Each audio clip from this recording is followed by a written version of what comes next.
सादर झालेला आहे। तुम्ही स्वतः संपूर्ण अर्थसंकल्प प्रदेश कार्यालयातून पाहत होता, काय मिळालंय आणि काय मिळालं अपेक्षित होतं? खरं तर आपण सर्वांना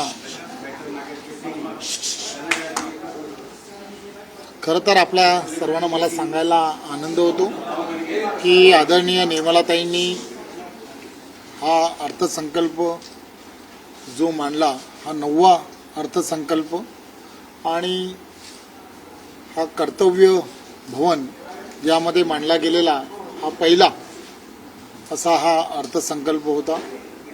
आणि त्यामध्ये विशेष करून कर्तव्य भवनातून मांडलेला कर्तव्य जे आपलं आहे या दृष्टिकोनातून त्यांनी प्रत्येक मुद्दा, हे पहिलं कर्तव्य, दुसरं कर्तव्य, तिसरं कर्तव्य, अशा पद्धतीने त्यांनी सर्व भूमिका जी आहे हे कर्तव्य म्हणून हा अर्थसंकल्प मांडण्याचा प्रयत्न केला।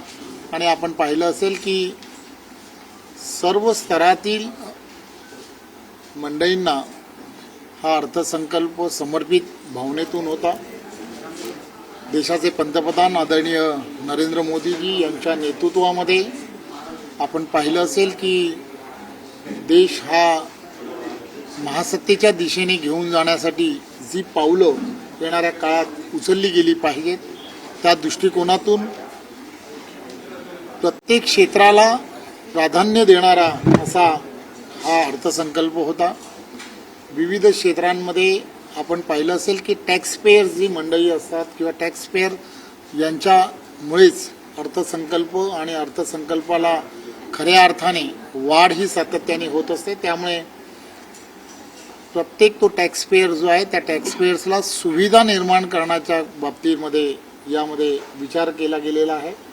त्याचबरोबर GST ज्याला वन नेशन वन टॅक्सच्या दृष्टिकोनातून ज्याचा प्रयत्न केला गेला, त्याला मध्ये सुद्धा सरलता आली पाहिजे या दृष्टिकोनातूनही काही विशेष प्रयत्न यामध्ये करण्यात येतील, या संदर्भातही सांगितलं गेलं।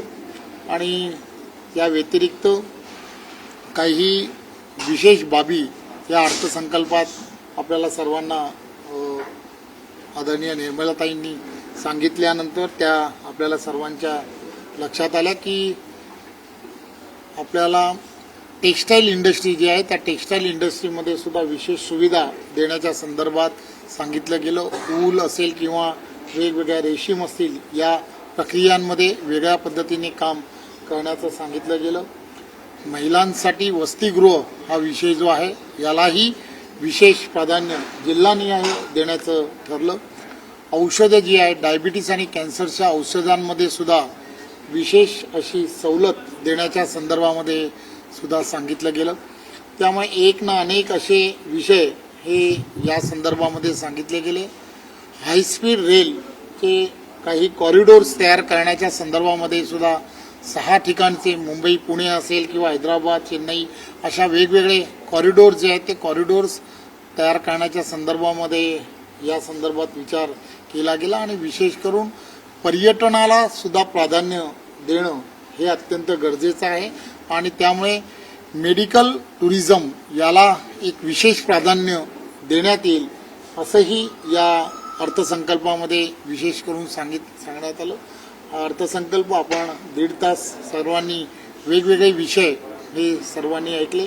देशाचे पंतप्रधान नरेंद्र मोदीजी यांच्या नेतृत्व हे वैश्विक असं नेतृत्व आहे आणि ते वसुदैव कुटुंबमच्या भूमिकेमध्ये आपली विचारधारा जी आहे त्या विचारधारेला, देशाच्या विचारधारेला नेण्याचा प्रयत्न करतात आणि देशाला महासत्तेकडे नेण्याचं जे स्वप्न 2047ला आपण सर्वजण ज्यावेळेला पाहतोय, विकसित भारत ही संकल्पना देशाचे पंतप्रधानांनी जशी ठेवली आहे त्या पद्धतीने हा बजेट आणि बजेटमध्ये असणारा प्रत्येक विषय या विषयाला त्या दिशेने नेण्याचा प्रयत्न आणि मग प्रत्येक क्षेत्रामध्ये काय काय करता येऊ शकतं याचा विचार हा करण्यात आला। पर्यावरणाच्या दृष्टिकोनातून सुद्धा ई बसेसच्या साठी सुद्धा विशेष प्राधान्य देण्यात येईल असंही यामध्ये सांगण्यात आलं।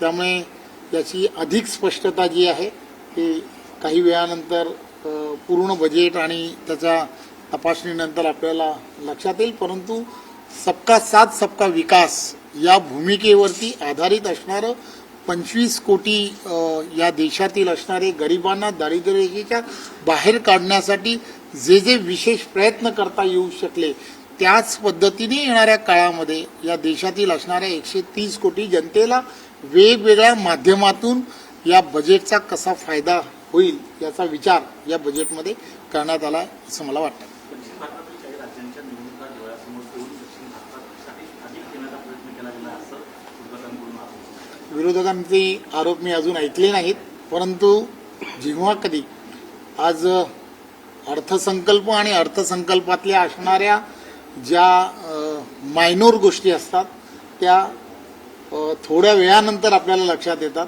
त्यामुळे ज्यावेळेला त्या सर्व गोष्टी जेव्हा लक्षात येईल 12 लाख कोटीच्या जवळपास असणारं हे एवढा मोठा अर्थसंकल्प आहे. त्यामुळे कोणत्या कोणत्या विषयासाठी काय देण्यात आलं आहे आणि कशा पद्धतीने देण्यात आलं आहे ते आपल्याला लक्षात येईल.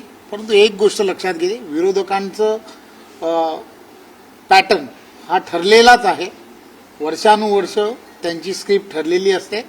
परंतु देशाचे पंतप्रधान नरेंद्र मोदीजी यांच्या नेतृत्वामध्ये या अगोदरचे असणारं UPAचं सरकार फक्त घोषणा करत होतं, परंतु देशाचे पंतप्रधान नरेंद्र मोदीजी यांच्या नेतृत्वामध्ये 11-12 वर्षामध्ये आपण सर्वांनी पाहिलं असेल जे विजन देशाला घेऊन युवा पिढी असेल, महिला वर्ग असेल किंवा शेतकरी असेल, कष्टकरी असेल, प्रत्येकाला आवश्यक काय आहे त्या दिशेने पावलं ही प्रत्येक बजेटच्या अनुषंगाने टाकण्याचं काम हे सरकारच्या माध्यमातून होत आहे.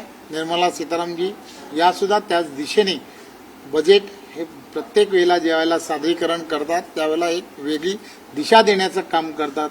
वन नेशन वन टॅक्स हा विषय मार्गी लावण्याचं काम सुद्धा हे याच काळामध्ये झालं आहे. त्यामुळे विरोधकांच्या ज्या टीका टिप्पणी असतात त्या फक्त